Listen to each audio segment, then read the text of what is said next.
మరిన్ని వీడియోస్ కోసం మా యూట్యూబ్ ఛానల్ తెలుగు స్టాప్ ని సబ్స్క్రైబ్ చేయడం మర్చిపోకండి।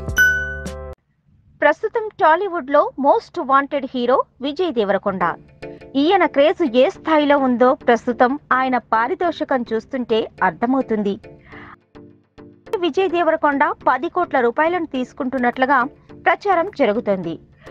తాజాగా ఫోర్బ్స్ జాబితాలో విజయ్ దేవరకొండ చోటు దక్కించుకున్న విషయం తెలిసిందే। ఇక ఫోర్బ్స్ జాబితాలో విజయ్ దేవరకొండ చోటు సంపాదించుకున్న విషయమై స్పందించాడు। తనకు ప్రస్తుతం 29 ఏళ్లని, నేను 25వ ఏట అంటే 4 సంవత్సరాల క్రితం తీవ్ర ఆర్థిక ఇబ్బందిని ఎదుర్కొన్నాను। ఆ సమయంలోనే నా ఆంధ్ర బ్యాంకు అకౌంట్లో 500 రూపాయలు కూడా లేవు, మినిమం బ్యాలెన్స్ లేవు అనే ఉద్దేశంతో నా బ్యాంకు ఖాతాను నిలిపివేస్తున్నట్లుగా ప్రకటించారు। ఆ సమయంలో నేను చాలా బాధపడ్డాను।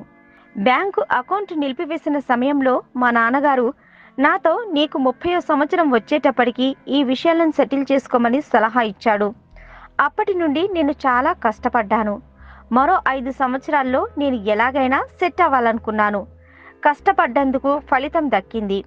నేను విజయం సాధించాను। తప్పకుండా కష్టపడితే విజయం తథ్యమవుతుందని విజయ్ దేవరకొండ యూత్ కు పిలుపునిచ్చాడు। వీడియోస్ కోసం మా యూట్యూబ్ ఛానల్ తెలుగు స్టాప్ ని సబ్స్క్రైబ్ చేయడం మర్చిపోకండి।